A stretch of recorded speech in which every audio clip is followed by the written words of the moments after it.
A'udzu billahi minasyaitonir rajim. Bismillahirrahmanirrahim. Alhamdulillahirabbil alamin. Wassalatu wassalamu ala habibina habibi ilahil alamin. Abil qasimi Mustafa Muhammad wa ala ali tayyibin tahirin al-ma'sumin. Allahumma shalli ala Muhammad wa ali Muhammad. Wa la haula wa la quwwata illa billahil aliyyil azim. Bismillahirrahmanirrahim. Allahumma akhrijni min dhulumatil wahmi wa karimni binuril fahmi. Allahumma aftah alaina abwaaba rahmatik wa anshur alaina khazaina ulumik bi rahmatika ya arhamar rahimin. Ya, assalamualaikum warahmatullahi wabarakatuh. Ya, kita mulai dengan beberapa poin yang mungkin kita perlu lihat lagi. Yang pertama bahwa ayat itu adalah perwujudan dari perwujudan rahmat Allah dalam bentuk lahir. Jadi kalau kita melihat air itu adalah bentuk lahirnya, bentuk batinnya itu adalah rahmat Allah Subhanahu wa taala. Air ini punya secara kimiawi, dia punya sifat lembut dan tidak melukai, ya, tidak seperti mungkin pelarut-pelarut yang lain atau bahan-bahan pencuci yang lain seperti sabun, aseton atau yang gitu-gitu. Ya, itu air, ya. Jadi, ketika kita mengambil air wudhu akan banyak perubahan dalam batin kita, hanya saja kita tidak melihatnya. Ya. Jadi air ini sakral dan penting, jadi harus digunakan dengan rasa hormat, ya, sesuai dengan kehormatan dan kesucian. Dan kalau kita mengambil wudhu, ini batin kita menjadi tenang dan suci, ya, dan memang akan terasa bahwa kita lebih terjaga, ya, dalam keadaan berwudhu. Ucapan-ucapan kita, tindakan-tindakan kita, dan gerak batin kita itu akan lebih terjaga kalau kita dalam keadaan wudhu, ya. Dan batin menjadi tenang dan suci, dan dengan itu kita menghadap Allah Subhanahu wa taala untuk melakukan ibadah-ibadah yang lain. Dan merupakan prinsip dalam relasi antara lahir dan batin adalah bahwa perbuatan-perbuatan untuk merubah dalam sikap batin itu tidak sekali dua, ya. Jadi bagaimana perbuatan lahir itu memberikan efek batin, yaitu dilakukan dengan terus-menerus dan adab-adabnya diulangi berkali-kali sampai menjadi malakah muncul efeknya dalam alam batin, ya, dilakukan dengan adab-adabnya dengan cara mulus-mulus. Dan itu mungkin perlunya ketaatan, ya. Jadi kita ya dalam level tertentu rasional itu, ya. Jadi kalau kita lihat perjalanan kita itu mulai dari akidah, ya, rasional, isbat, ya, menetapkan bahwa Allah wujud dengan dalil-dalilnya, nah itu mungkin rasional. Terus kemudian rasional sampai titik tertentu kita harus mengubah dari yang rasional itu menjadi ketaatan. Nah, di sini itu ketaatan itu seperti itu. Jadi tidak bisa rasional itu selamanya rasional begitu, dan juga sebagaimana juga tidak bisa selamanya ketaatan. Jadi dan ketaatan itu nanti yang akan menimbulkan efek tertentu, ya. Dan jadi air sebagai rahmat Allah, dia bercampur dengan apapun tanpa berubah, ya, kalau air banyak. Dan dalam suluk itu ada sama, sama itu artinya mendengar, ya, mendengar pesan-pesan yang ada di sekitar kita. Jadi alam lahir ini, apapun yang terjadi pada kita dari alam lahir ini, menurut Ustaz Abbasi, ya, ini adalah pesan-pesan yang ada di sekitar kita. Jadi semua yang terjadi pada kita itu tidak kebetulan, ya. Itu by design, ya, seperti itulah. yang secara khusus dikenakan kepada kita oleh Allah Subhanahu wa taala untuk mendidik kita. Jadi kejadian-kejadian itu disusun oleh Allah Subhanahu wa taala untuk mengantar kita untuk mendapatkan hakikat di alam batin. Jadi perbuatan Allah, secara Allah mendidik itu tidak seperti kita ya. Ilmu kita terbatas, kekuasaan kita terbatas, apa-apa terbatas. Jadi perbuatan kita itu tidak sempurna, banyak cacatnya. Nah, kalau Allah mendidik dengan caranya, sehingga hasilnya itu bisa maksimal dengan rangkaian-rangkaian itu interaksi-interaksi tertentu antar kita bahkan yang kita tidak sadari. Itu semua adalah pesan-pesan dari Allah Subhanahu wa taala. Dan kita harus punya telinga untuk menangkap pesan-pesan itu, dan kalau kita mengabaikan pesan-pesan itu dan kita menutup hati, itu hakikatnya itu adalah kufur yang menutup. Jadi tidak ada satupun di alam ini yang tidak mengandung pesan. Jadi apa kejadian-kejadian lahiriah semua itu adalah pesan bagi kita, dan kita harus berusaha menangkap pesan-pesan itu ya, sehingga bisa mengambil manfaat dari apapun yang kita alami, apapun yang ada di sekitar kita ya. Nah, ini Ustaz Basir mengutip surat Al-Qadar ayat 49 ya. Surat Al-Qamar. Inna kulla syai'in khalaqnahu biqadar ya. Sesungguhnya setiap sesuatu itu kami ciptakan dengan ukurannya. Jadi tidak ada yang sia-sia. Afa hasibatum annama khalaqnakum abasan wa annakum ilaina la turja'un. Apakah kalian mengira bahwa kami ciptakan kalian itu dengan sia-sia ya, abasan, atau kalian tidak dikembalikan kepada kami. Jadi perbuatan manusia mungkin ada sia-sianya, tapi perbuatan Allah semuanya sempurna. Jadi pendidikan yang dilakukan oleh Allah ini semuanya. Jadi Allah Rabbul Alamin. Jadi mungkin juga itu, jadi semua penyajian dan oleh kita harus berkumpul dengan orang mukmin ya, karena orang mukmin mengingatkan kita kepada rahmat Allah. Jadi sebagainya juga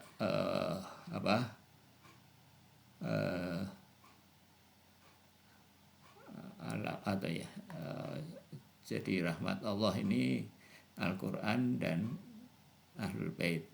Nah, mendekatkan diri ya, rahmat Allah yang besar, yang paling besar adalah Al-Quran dan Ahlul Bait. Maka kita harus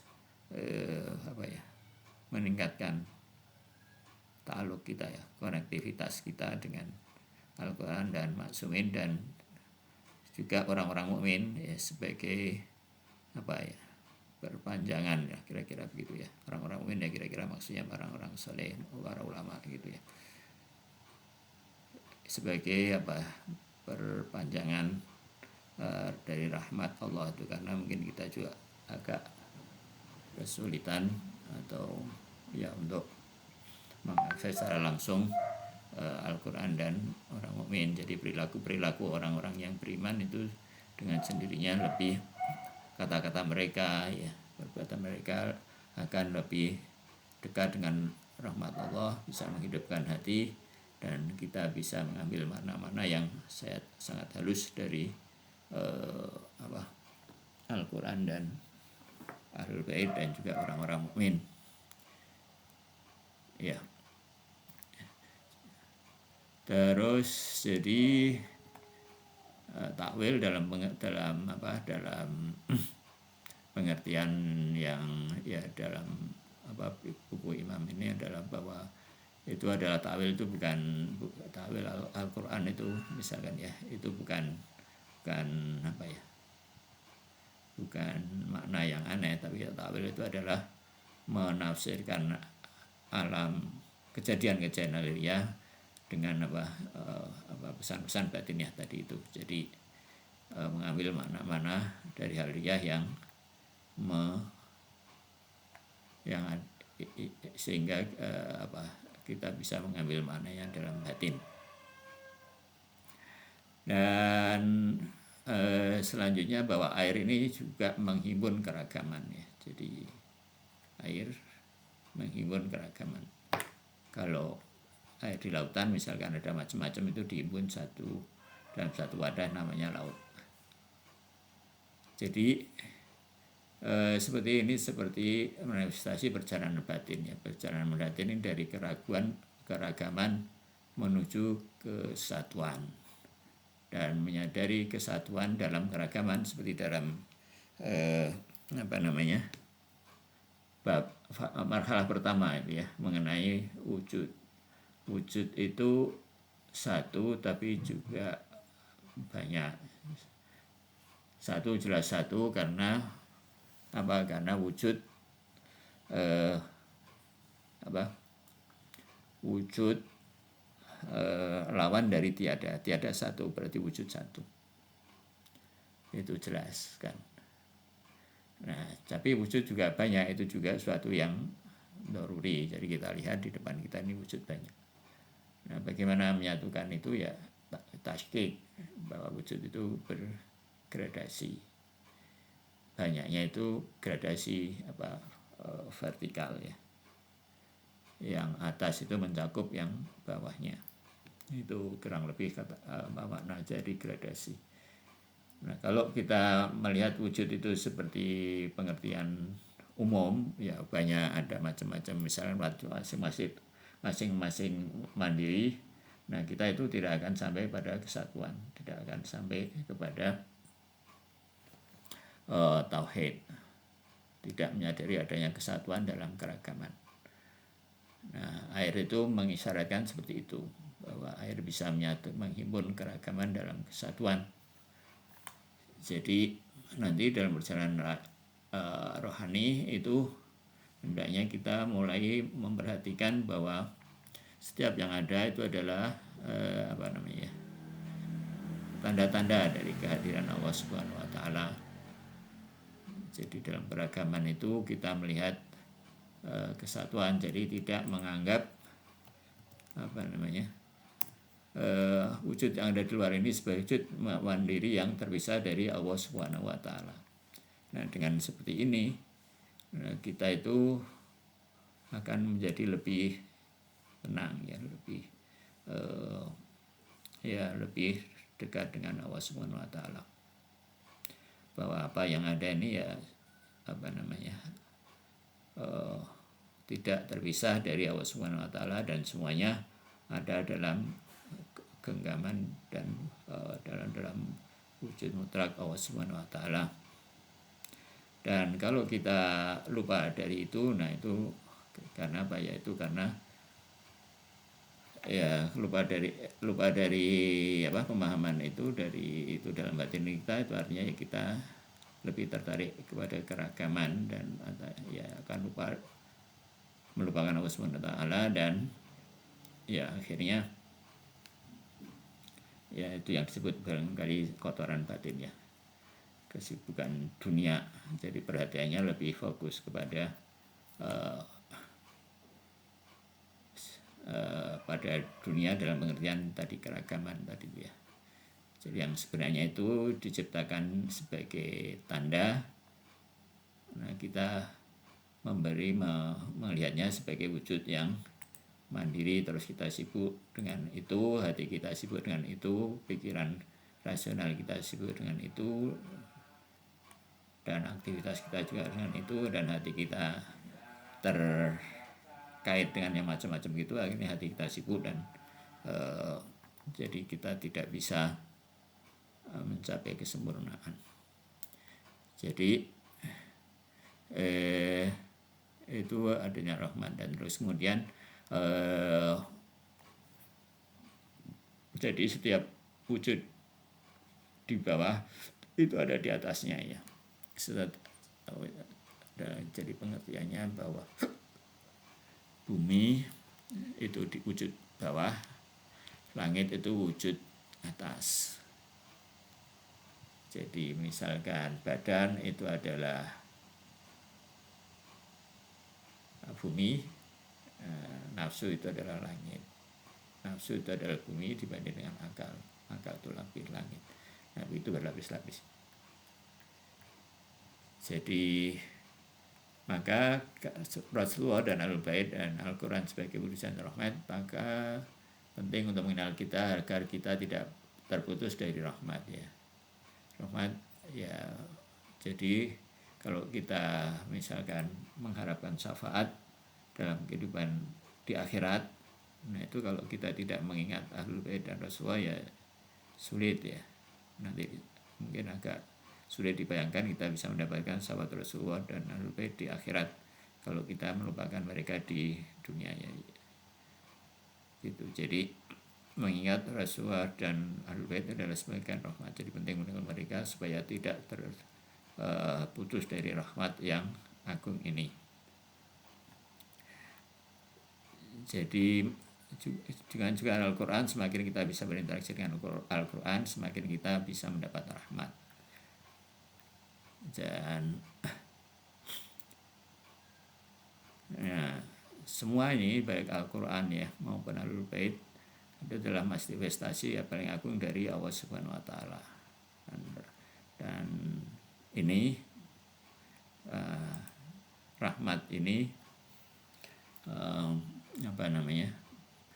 kita harus bisa tarik pemahaman ini ketika kita menghadapi air untuk bersuci. Jadi yang kita hadapi ketika mengambil wudu adalah memunculkan amanah ini dalam pikiran kita, sebagaimana air itu mensucikan fisik kita. Jadi air tidak bisa mensucikan fisik kita kecuali dengan tadi itu, dengan memunculkan makna-makna itu ketika kita menghadapi air untuk berwudu. Nah, itu nanti maka efek batin dari wudu itu akan lebih kuat ya. Walaupun sebetulnya ya di awal-awal mungkin agak sulit ya. Di awal-awal mungkin ya, tapi tetap efek itu ada sekalipun sepertinya ya. Efek itu ada sekalipun mungkin kita belum bisa menghadirkan itu. Jadi tapi tadi itu harus diulang-ulang. Wudu itu misalkan didawamkan dengan sementara itu batin kita dilatih untuk tadi itu untuk mengingat rahmat Allah tadi itu, perlahan-lahan insya Allah nanti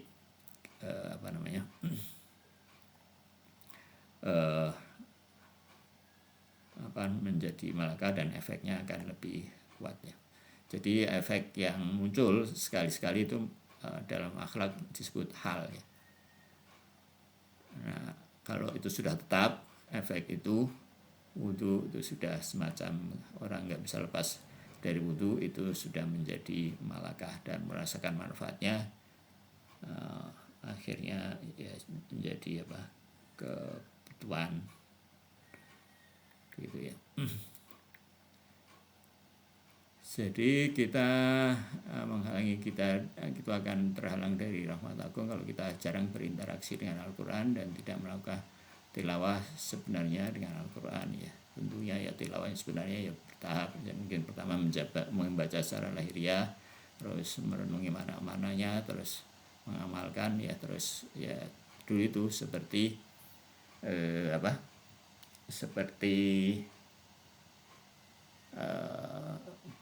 dulu itu tafhim dulu itu ya. Jadi mendektekan makna-makna Al-Quran itu dalam hati kita. Jadi bahkan katanya Rasulullah sebagai manusia yang sempurna pun ya itu tetap memerlukan Al-Quran ya. Itu Al-Quran. Jadi ketika berinteraksi dengan orang-orang seperti Abu Jahal, Abu Lahab dan sebagainya, akan timbul apa ya, katakan semacam kotoran, dan itu Rasulullah beristighfar dan terus ya mengurukan Al-Quran, ya membaca barangkali atau bagaimana. Jadi maka kita lebih memerlukan itu ya, kita lebih perlu itu. Jadi untuk membaca Al-Quran untuk menghilangkan kotoran-kotoran ketika kita berinteraksi dengan masyarakat, dengan kita berinteraksi dengan orang-orang. Jadi memang kita butuh ibadah-ibadah yang sifatnya seperti ini ya, sholat, wudu, tilawah, agar hati kita tidak kotor dan menjadi gelap.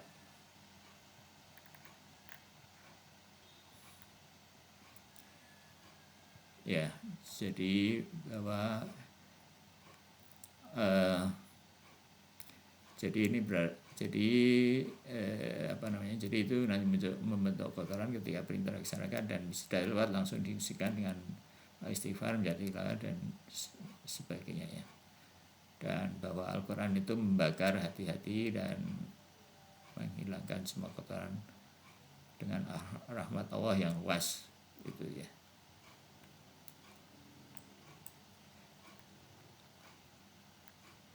Jadi ketika orang membaca Al-Quran, jadi dia keluar dari alam keadaan asing di dunia ini, dalam alam spiritual ya, dan dari keadaan terasing. Jadi ketika di dunia berinteraksi dengan orang-orang, maka kehadirannya di alam spiritual itu akan berkurang ya, dia menjadi asing, dan itu menjadi menakutkan dan mengurangi ya, mungkin mengurangi kedekatannya dengan Allah Subhanahu wa Ta'ala, dan itu perlu diperbaiki. Dan ini untuk orang-orang seperti Rasulullah itu seperti mengorbankan dirinya ya. Jadi sebetulnya ketika Rasulullah berinteraksi ya, mengurusi umat seperti kita ini ya, sebetulnya Rasulullah itu sedang mengorbankan dirinya ya, sedang ya mengorbankan ke dirinya, kebahagiaannya, kebersamaannya dengan Allah Subhanahu wa Ta'ala untuk mengurusi umat, demi menyelamatkan umat ini dari keadaan terpenjara dalam dunia dan hawa nafsu. Ya.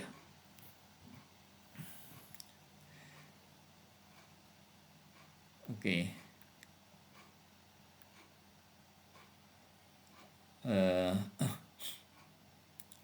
Nah, ini jadi kalau kita hanya berhenti pada fisik, tidak akan kembali ke asal, tidak akan mendapat rahmat Allah yang sebenarnya ya, sekalipun manfaatnya itu ada ya, tapi tadi itu harus diulang-ulang. Dan kalau karena suatu qasur ya, ini kita sudah masuk ke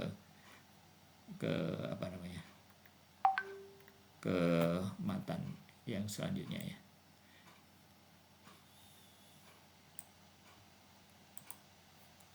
Wala budda lisadik ilallah ayyara ya. Ketika dia melihat rahmat ya,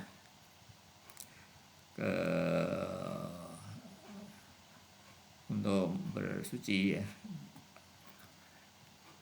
surah listifadi min rahmatillahiyah nasilah ya. Dan dia melihat sebagai rahmat Allah yang turun, mata mastabatulahu musiratun. Dan apa ini artinya? Labuta ayakuma bi amri umurihaya. Dan kalau misalkan ketika dia qasur ya, tidak bisa mendapatkan rahmat tadi itu, mendapatkan air. Jadi orang berwudu Misalkan mau wudu tidak mendapatkan air bisa babin qasur, dengan sabab yang terpaksa. Adzati, qasur dzati ya. Ya memang nggak ada air, itu maksudnya qasur dzati. Au taksir atau taksir atau karena memang kelalaian. Karena sebab kalau qasur itu sebab dari luar, karena mungkin tidak punya potensi intelektual yang cukup, atau tadi taksir. Kalau taksir ini memang karena malas atau karena apa, dari dirinya sendiri, bisa babin sebenarnya ada fakat ma'ar rahmah lam yakun lahu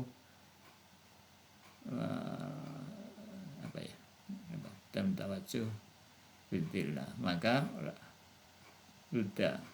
hendaknya dia, maka haruslah itu ya, la buddha itu maka dia harus bertawajuh bidillihi, maka dia harus bertawajuh segera bertawajuh, segera fokus dengan kehinaannya, wa masakinatihi, dan dengan kemiskinannya, dengan kehinaan dan kemiskinannya, wa fakirihi, dan dengan kefakirannya, wa faqatihi, dan dengan rasa butuhnya yang kuat. Ya, maksudnya kalau tidak ada air maka bertayamum dengan tanah. Dengan tanah itu menunjukkan kalau orang tadi karena satu qasur atau taksir tidak bisa mendapatkan atau menggapai rahmat Allah Subhanahu wa taala, tidak bisa mengakses Al-Qur'an, tidak bisa mengakses Ahlul Bait, maka hendaklah dia menunjukkan kehinaannya ya, kebutuhannya, kemiskinannya, kefakirannya, dan kebutuhan yang sangat kepada Allah Subhanahu wa taala dengan mengusap wajahnya itu dengan tanah. Fa idza ja'ala dhillati ubudiyatihi, maka ketika orang itu menjadikan kehinaannya adalah ubudiyahnya, nasaba ayunihi tawajuh bi'iktirar, dan kemudian dia juga bertawajuh kedua matanya ya, dengan iktirar, dengan kebutuhan yang sangat adzati, yang dzati ya. Jadi benar-benar mohon kepada Allah dengan kebutuhan yang ekstrim begitu. Ustaz menyebutnya kebutuhan yang ekstrim nih, iktirar itu. Yang dzati kita ya dalam filsafat bahwa wujud mungkin itu secara dzati fakir, wa fakirihi dzati, dan kefakirannya yang dzati, wa imkanihi dzati. Nah ini semua istilah-istilah filsafat ya. Dan imkannya yang dzati, wa kharaja min ta'arruj, dan keluar dari ta'arruj wal hurur, dan adalah dengan ini keluar dari ketertipuan akan kemampuannya ya, merasa mampu. Dan itu kalau merasa mampu mengandalkan kesehatan, kekayaan, ilmu, amal, dan semua itu hurur ya, merasa punya sesuatu, itu hurur ya. Jadi hendaklah menyadari orang itu ya kefakirannya itu.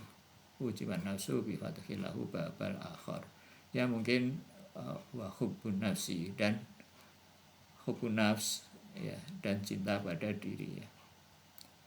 Cinta diri, beramal untuk diri sendiri, misalkan merasa tidak butuh Allah Subhanahu wa taala. Ya kan? Kalau beramal tidak untuk Allah Subhanahu wa taala, itu kan artinya merasa tidak butuh pada Allah Subhanahu wa taala. Beramal sambil lalai misalkan, itu kan artinya, atau tidak dengan niat qurbatan ilallah, itu kan artinya hubun nafs. Artinya lalai dari Allah Subhanahu wa taala.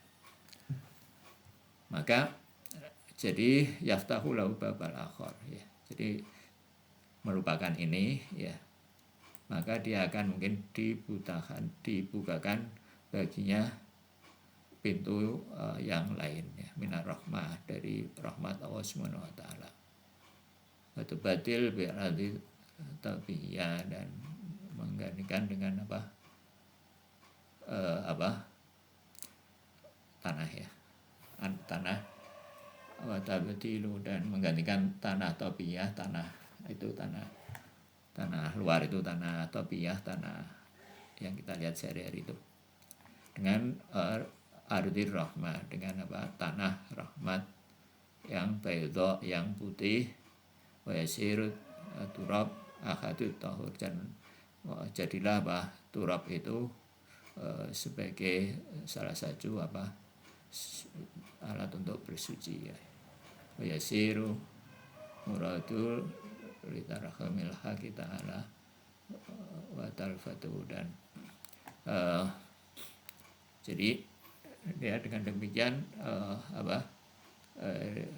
kira-kira maksud dari rahmat al-haq subhanahu wa ta'ala dan kelembutannya. Fakullama qawi hadhihi nazar, dan kalau hadhihi nazar, kondisi tadi itu, pandangan nazar, pandangan, ya, hal-hal tadi itu qawi, kuat, fi anfusina, fil insan, dalam diri manusia, ain nazari ila dzillihi, yaitu ya,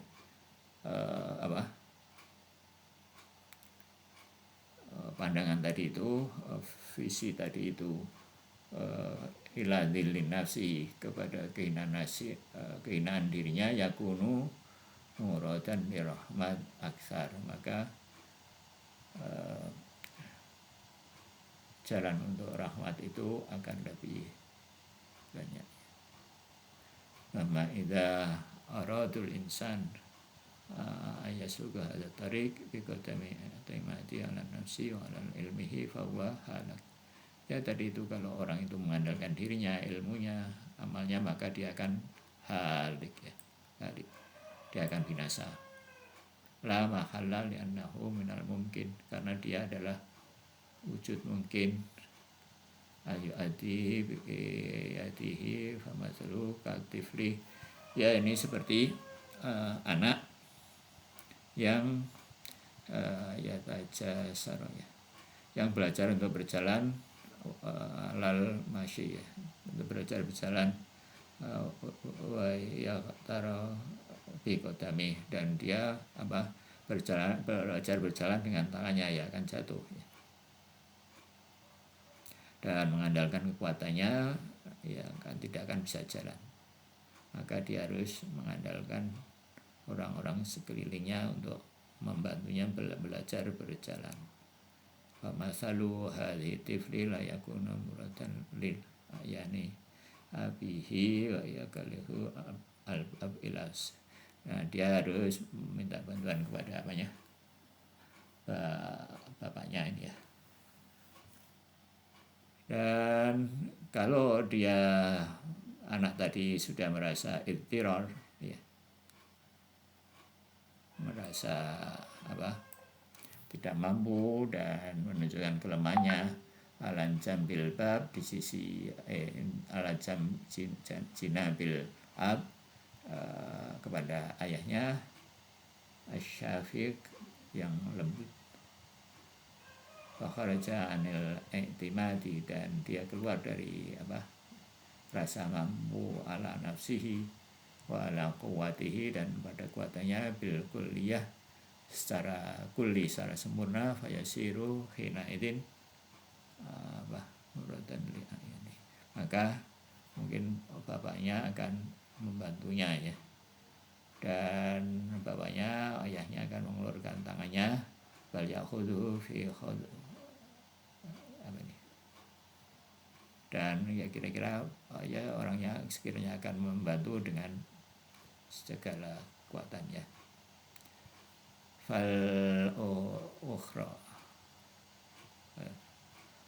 halil ukhra bisa dikirahu ayak siru rijlahu, dan dalam para salib itu juga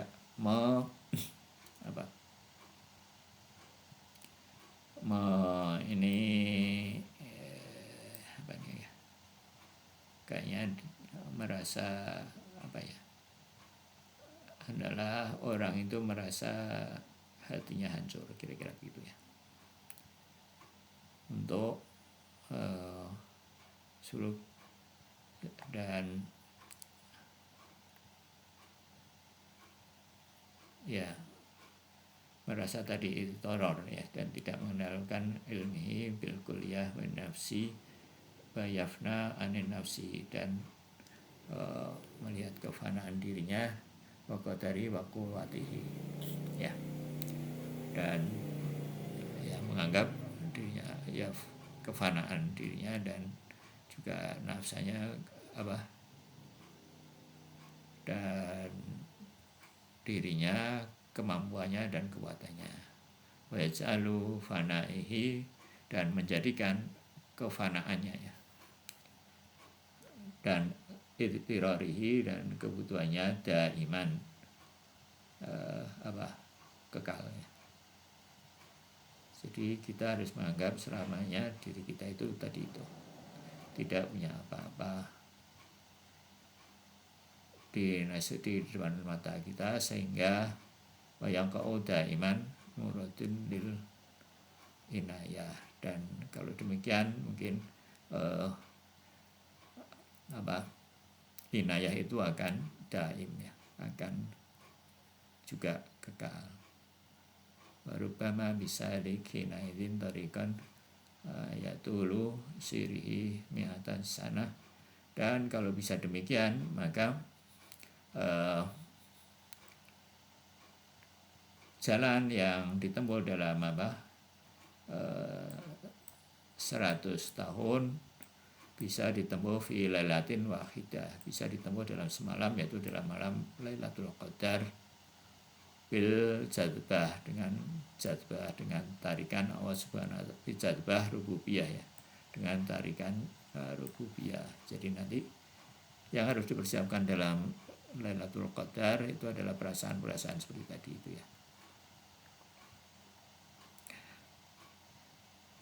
Akhina wa nafsi yafna anin nafsi, dan selama orang itu fana dari nafsinya, dari menganggap dirinya fana, dan kekuatannya dari yang qulu fi mahdharil qudsi, dan dia mengatakan dalam kehadirat al-qudsi, kehadirat Allah Subhanahu wa ta'ala yang Maha Suci, ar-rububi, bilisani, dengan lisannya, wa lisani batnihi, dengan lisan batinnya, wa halihi bil ajzi wal iftiqar, dengan kelemahannya dan dengan kefakirannya, mengatakan ini ya, amma yujibul mutarrah idza ta'u wa yakshifus su ya. Jadi itu nanti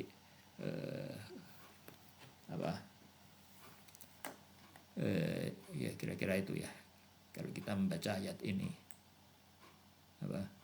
amma yujibul mutarrah idza ta'u wa yakshifus su.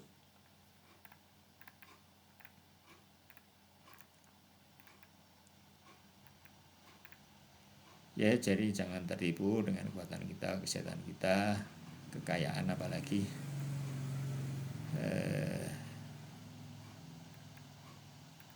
ya itu akan mencelakakan kita ya. Ya begitu. Ada komen?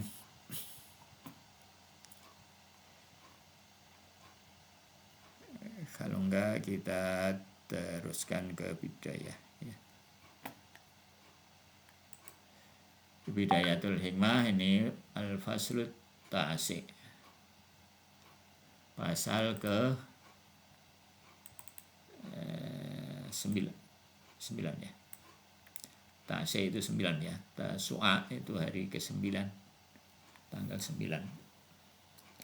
Ada Tasu'a Dzulhijjah, ada Tasu'a Muharram ya. Ta'asi ya. Pasal ke-9 fil kam ya, ini bacanya tentang fil kami, dengan tentang kam ini artinya berapa ya, kam sana berapa tahun sebenarnya. Secara bahasa kam artinya ini, nah, di sini bisa diartikan kuantitas lah. Wa in kisami, dan pembagian wa in kisa matihi, dan pembagiannya, wa khawasi, dan sifat-sifatnya ya, kekhususannya. Ini secara secara bahasanya artinya kekhususannya, tapi bisa diartikan ke sifat-sifatnya ya. Al-kam itu adalah arodun ya, arod yakbalul kismatal wahmiyah bidat, adalah sifat yang menerima, yang bisa menerima pembagian wahmiyah bidat, bisa pembagian secara wahmi, bidat, pembagian secara wahmi, itu kam ya. Kuantitas itu adalah sifat yang bisa menerima pembagian wahmi, itu definisinya kam.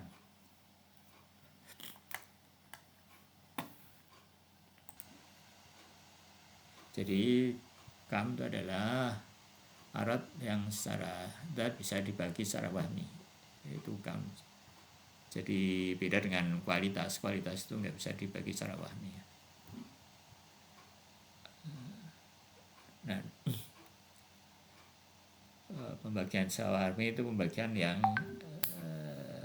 wahmi ya, beda dengan pembagian secara akli. Pembagian secara akli itu benar-benar dibagi ya. Misalkan rumah dibagi menjadi bahan dan bentuk, itu kan akli. Kalau pembagian wahmi itu lebih ya, nanti kita lihat pembagian wahmi apa yang dimaksud bagian ya. Ya, waqad qasamahu ya, atau waqad kusima, kismatan awalian, dan kusimahu, dan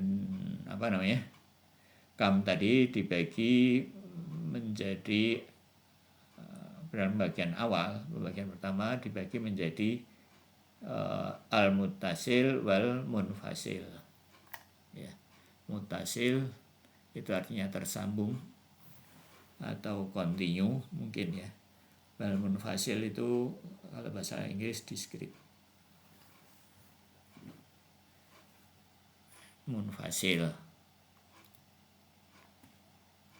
ya, ini mungkin seperti continue, mungkin mirip-mirip kayak bilangan real ya.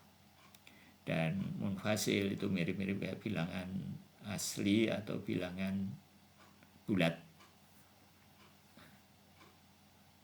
ya. Nggak tahu apa itu sama persis atau enggak, itu wallahu alam, itu mesti ditanyakan ke ahlinya ya. Wal mutasil ma yumkin ayyafrudu fihi ajza'an bainaha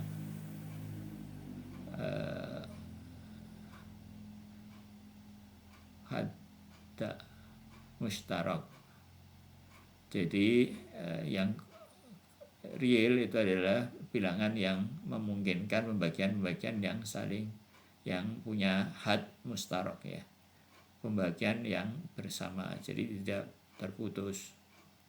Ini titiknya di sini. had itu batas, al-mustarok itu bersama, jadi punya batasan bersama. Seperti misalkan Cimahi dengan Bandung itu punya batas bersama, babetan batasnya itu. Wal had mustarok, dan apa yang disebut had mustarok itu batas bersama. Batas bersama adalah batas yang ma'in tabaro bidaya itabar yang bisa dibayangkan, bidayatul lil ahdi, jika dia dibayangkan, diasumsikan pada satu ajza ini ahadil jazaini, ya, dia salah satu dari keduanya, amkana ayo tabaru bidaya tuh ya lil akhar, dan dia kalau ya saling berbatasan lah gampangnya ya. Jadi kalau dia dianggap sebagai batas dari dua bagian tadi itu, maka dapat dianggap sebagai ujung dari bagian yang lain. Jadi kalau dia batas di ujung salah satunya dari yang dua berbatasan tadi, maka dia merupakan ujung dari yang kedua ya. Itu continue ya, saya kira ini nggak sulit dibayangkan ya. Wa in i'tabarna nihayata li ahadihima, dan kalau kita i'tabaro nihayata ya, mungkin tadi bukan bidayata ya, bukan bidayatu ya, tapi bidaya dibayangkan bidaya permulaan, maka dia permulaan dari bidaya itu permulaannya al-akhar, maka dia merupakan permulaan dari, bisa dibayangkan dari permulaan yang lainnya. Dan jika dia dibayangkan nihayat al-hatimar, dan dia dibayangkan sebagai ujung, nihayah itu ujungnya. Jadi ada buku ini Bidayatul Hikmah, permulaan ya. Buku yang kedua itu, buku filsafat yang kedua itu adalah Nihayatul Hikmah ya. Jadi itu adalah ya bagian dia adalah nihayah dari, dan jika kita ujung dari satu yang lain, maka amkana yang tabiru nihayatul akhar.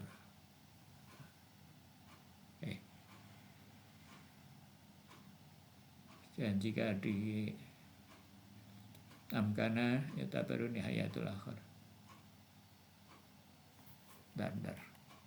Ini kenapa ya?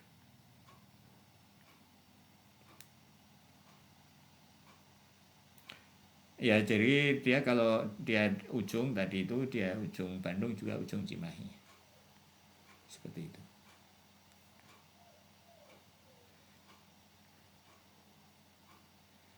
Kan nuktoh seperti titik ya.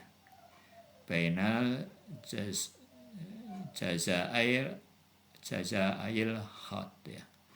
Seperti titik yang merupakan antara dua garis ya. Jadi dua garis bertemu dibatasi oleh satu titik. Wal khat itu garis ya.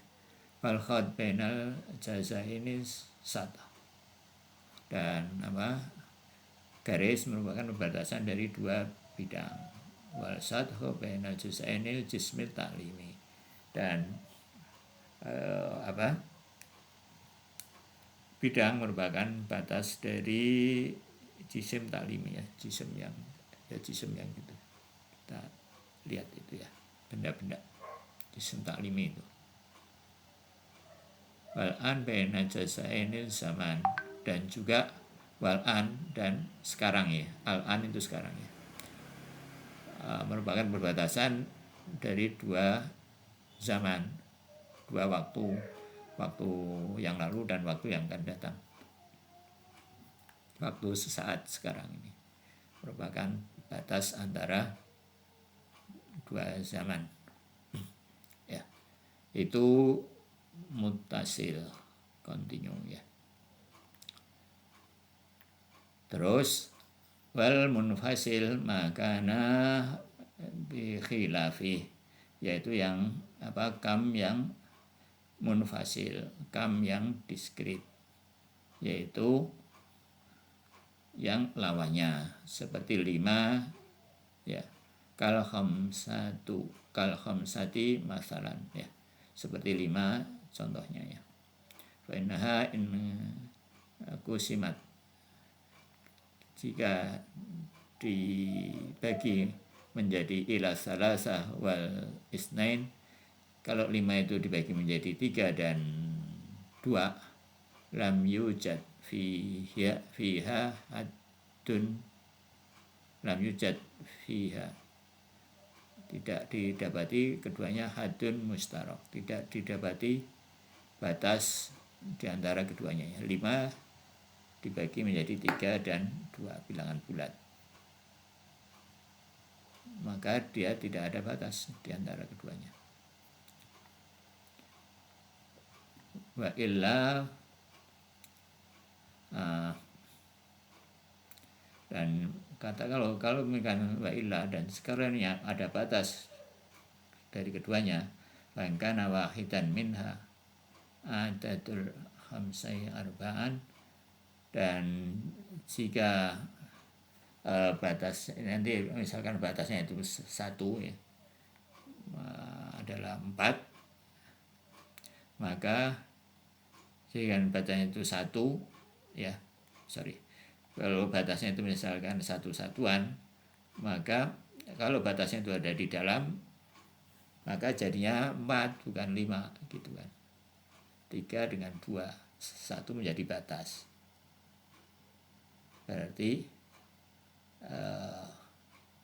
jadi batasannya 2 dengan 5 itu menjadi 2 dengan 2 kan menjadi 5, dan itu jumlahnya jadi 4 kalau dia batasnya di dalam. Nah, kalau batasnya di luar, maka jadinya 3 dengan 3 atau 4 dengan 2, jadinya 6. Gitu kira-kira ya. Jika batasnya 1 itu di dalam di antara keduanya ya, maka dia jadi 4. Jadi 2 tambah 2 atau 1 tambah 3. Nah, kalau yang menjadi batas itu di luar kan, di luar, maka dia menjadi berapa? 3 tambah 3 atau menjadi 2 tambah 4, jadi 26. Jadi batasnya itu tidak ada. Maka dalam kedua hal tadi itu fahadha khilaf ya. Maka keduanya itu khilaf ya, berbeda dengan anggapan di awal bahwa tadi bilangannya itu 5, yaitu yang munfasil. Asani yang kedua, maksud yang kedua di sini adalah kam munfasil ya. Ya kuantitas yang diskrit ya. Wal adatul hasilu min takriril wahid ya. Bahwa al-munfasil itu adalah bilangan sebagai yang merupakan hasil dari pengulangan 1. Jadi kenapa dia tidak punya batas ya, karena dia pengulangan 1. Jadi kalau tadi itu 1, 2, 3 misalkan 3 terus 4, 5. Kalau 3 itu sebagai batas, berarti dia tidak masuk. Kalau dia batas dalam, kalau dia batas dalam, berarti yang 3 tadi nggak masuk, jadi 2 tambah 2. Kalau dia berbatas di luar berarti jadi 6. Jadi dia merupakan pengulangan dari angka 1, ya begitu ya. Wa in kana al-wahid nafsahu, sekalipun satu nafsu laisa bi'adad, sekalipun satu itu bukanlah hitungannya, bukanlah bilangan. Satu itu bukan bilangannya. Li'adami sidqil had al-kam alaih, karena definisi kam tadi itu tidak masuk dalam satu. Jadi satu itu beda. Nanti ada pembahasan mengenai satu. Jadi satu itu menurut filsafat itu tidak masuk bilangan, tidak masuk kam. Ya, karena tidak masuk definisi kam. Tadi definisi kam kan bisa dibagi secara wahmi. Satu nggak bisa dibagi secara wahmi. Gimana baginya? Nggak bisa. Satu ya satu, nggak bisa dibagi lagi secara wahmi.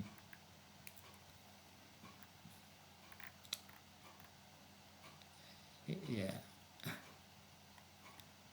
gitu. Yang kayak satu ini beda gitu dengan bilangan yang lain.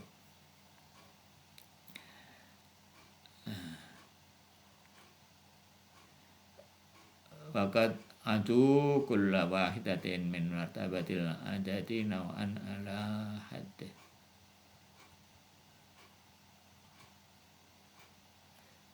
Likhtilafil khawas. Dan waqad adu, dan para ahli metafisika ya filosof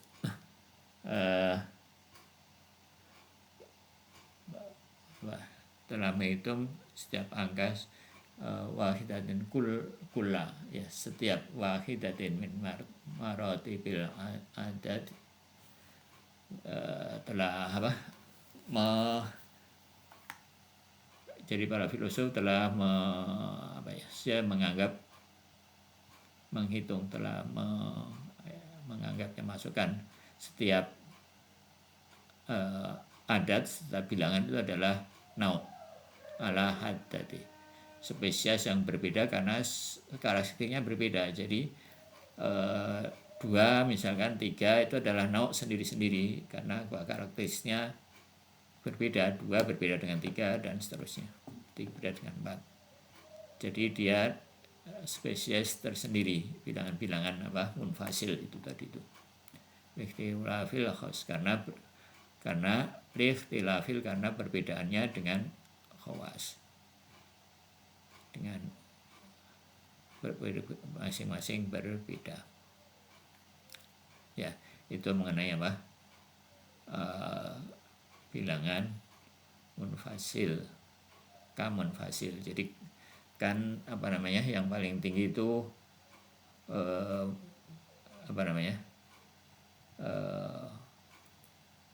Maqulatul Asar ya, di bawah mahiyah ada seri mahiyah dibagi 10 tadi ya. Salah satunya adalah kam ini ya, bilangan atau kuantitas. Nah, kam ini dibagi lagi kan dengan menjadi di bawahnya, sebagaimana juga kemarin Jauhar dibagi menjadi 5. Nah, kam ini dibagi menjadi 2, menjadi munfasil dan mutasil. Nah, yang munfasil dibagi lagi menjadi spesies gitu, maksudnya begitu. Jadi bilangan munfasil itu setiap satunya itu merupakan spesies.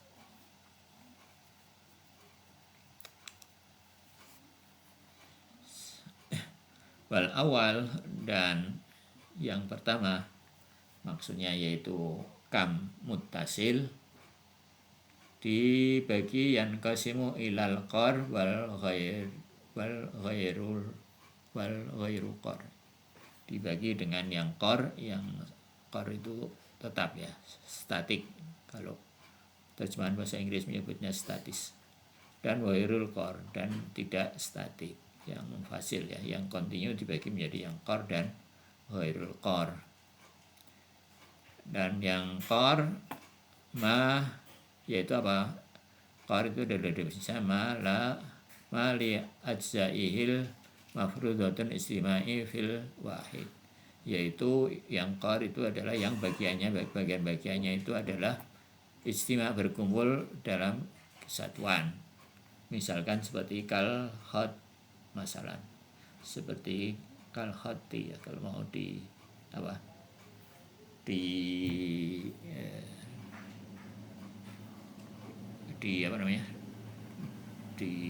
dinahukan ya.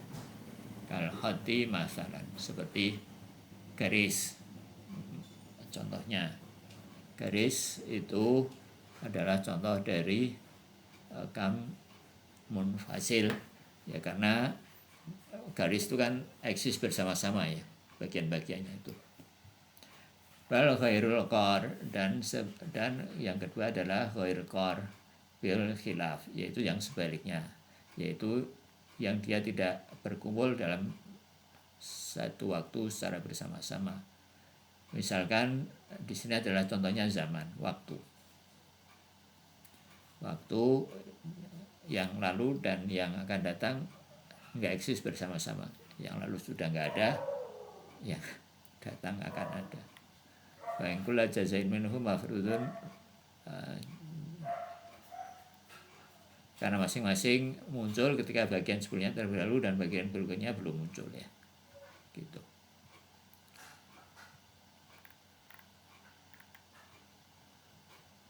Nah, fal mutasil qol ala salasatil aqsam, dan mutasil qor ada 3 jenis ya. Mutasil qor yang kontinua ya, statik, ada 3 jenis, yaitu al-jismu ta'limi, bentuk geometri 3 dimensi yang wahwal kamiatus sariyah fil jihadis salas, yang yaitu kuantitas yang jadi kuantitasnya sebetulnya yang, jadi bukan jisimnya ya, tapi kuantitasnya yang merupakan kamnya itu, jadi volumenya. Jadi ini bisa dibilang salah satu mutasil qor itu adalah volume, bukan barangnya ya, kalau yang saya pahami begitu. Kalau barangnya itu ya jisim ya, dan ini kam yang terdapat pada jisim, jadi kira-kira volume mungkin ya. Jadi yang bersurimbus, yang overlapping bahasanya itu, bahwa kam asariyah ini diterjemahkan overlap. Asariyah itu sebetulnya artinya secara bahasa adalah berjalan ya. Fil jihati salas, jadi yang melingkupi atau yang bersama 3 dimensi, minal jismin taubi'i, yaitu dengan pada jisim taubi'i, dia benda lah, al-muwasil fiha. Yang kedua adalah sahat ya, yang 2 dimensi, satoh bukan sahatnya, satoh 2 dimensi, yaitu nihayatul jismi, yaitu apa, ujung dari jisim taklimi ya, bidang, sorry bukan satoh itu bidangnya, bidang yang merupakan batas dari volume tadi itu ya. Al-munqasimatu fi jihatain, dan yang ketiga adalah khat nihayatus satoh ya, khat itu yang kedua ya, yaitu yang mempunyai, kenapa di sini tidak titik ya, titik itu tidak berdimensi, jadi titik tidak masuk ya. Dan yang ketiga itu adalah wal nihayatus satoh ya, al-munqasimatun fil jihatil wahidah, yang punya 1 dimensi.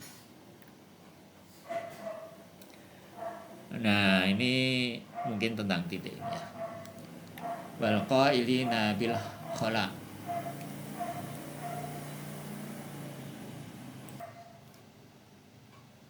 wal qailina bil khala, dan bagi yang berpendapat khala ya. Khala itu vakum, hampa, tadi titik tadi itu. Mungkin ya, itu hampa sama dengan titik kayaknya. Bimakna fa'idil khali, ini ruang hamba min kulli mawjudin syakilu yamla'uhu, yang tidak ada suatu pun yang ada di dalamnya. Mungkin ini titik ya, titik kan bisa dibilang hamba ya. Tidak ada suatu yang dalam titik kan, nggak mungkin ada suatu di dalam titik. Syak fil kamil mutasil qor, itu adalah syak ya, keraguan. Jadi apakah dia masuk dalam mutasil qor atau enggak. Lakinna fil sya'ni isbatil kha'i bihadzal makna. Jadi sulit ya, likani syu'ni apa sya'ni. Syu'un ini kesibuk atau sulit ya. Karena kesulitannya dalam isbat dengan apa? Sulit untuk menetapkan makna tadi itu. Sulit membuktikan apakah kosong apa vakum itu masuk mana, itu apakah bisa dikasih ada sesuatu di dalamnya dalam titik itu ada perselisihan apakah titik itu masuk mutasil qor atau tidak, gitu ya, ada perselisihan. Nah ini sepertinya apa namanya, Alamah Toba-Tobai juga tidak mengekspresikan pendapatnya mengenai ini ya, nggak seperti biasanya. Biasanya Alamah kalau ada perselisihan begini menuliskan menyatakan pendapatnya, tapi di sini rupanya tidak. Ya silakan kalau mau berpendapat mengenai itu ya. Tatimah ya, penutup.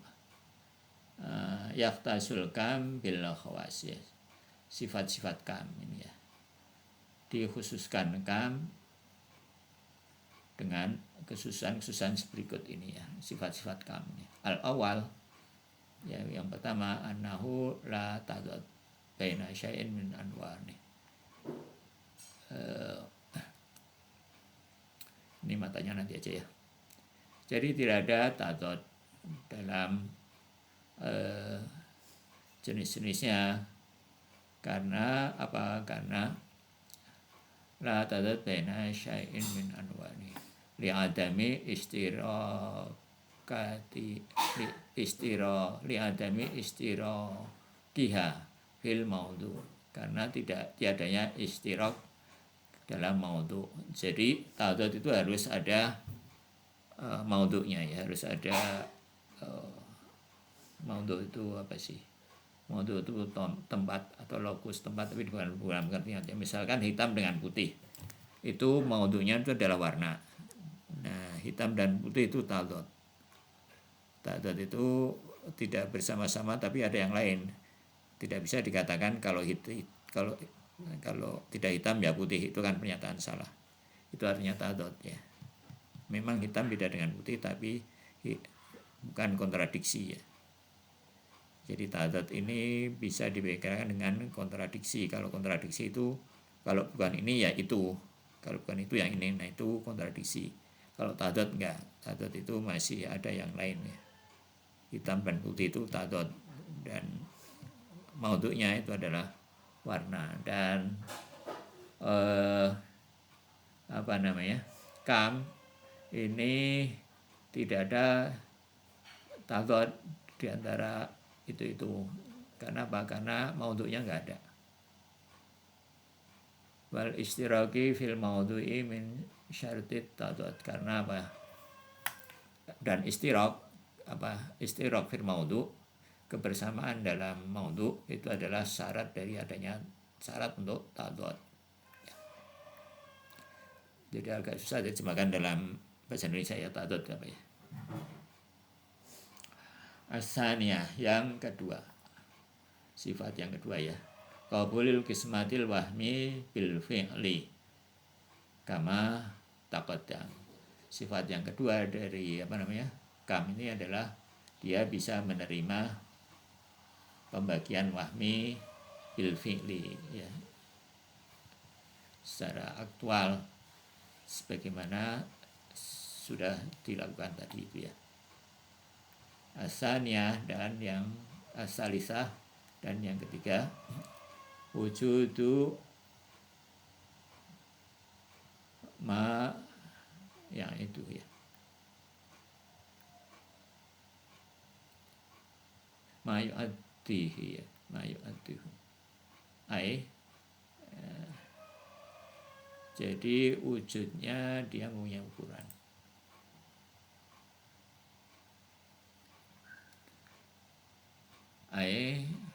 Yang fani bil istiqati minhu ya. Jadi suatu yang habis jika diulang-ulang ya. Sumber pesan diskret adalah satuan. Ya kayaknya sampai di sini dulu ya, ini belum dipelajari ya. Nanti mungkin ya tersisa dikit. Ya mungkin sampai di sini dulu, ada komen. Jadi mungkin kita sampai sifat-sifat nanti ke depan. Sifat-sifat kam.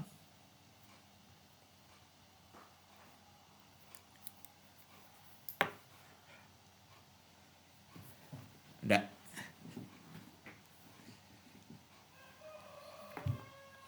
Ya, kalau nggak ada, Mbak, nggak ada. Ya, kalau nggak ada kita tutup dengan Al-Fatihah dan selawat yang dihadiahkan kepada Rasulullah Bait dan para ulama Husnain Maqamini dan Rahmatul Batabai dan para guru-guru kita yang sudah menyampaikan ilmu-ilmu ini pada kita semuanya, Ustaz Abesi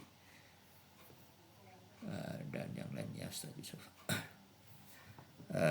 dan orang tua kita ya, saudara-saudara kita, untuk menteri dan yang lainnya, untuk keluarga kita semua. Ala hadiniyah wa kulli syekah al-Fatihah wa qabla salawat. Allahumma shalli ala Muhammad wa ali Muhammad. A'udzu billahi minasyaitonir rajim. Bismillahirrahmanirrahim. Alhamdulillahirabbil alamin. Arrahmanir rahim. Maliki yaumiddin. Iyyaka na'budu wa iyyaka nasta'in. Ihdinas siratal mustaqim, siratal ladzina an'amta 'alaihim ghairil maghdubi 'alaihim waladdallin. Walafu minkum. Wassalamualaikum warahmatullahi wabarakatuh.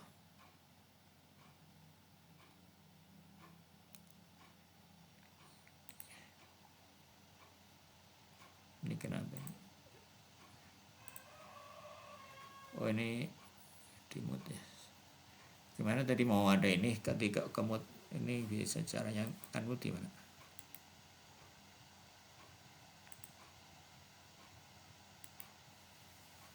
Kok jadi termut semua?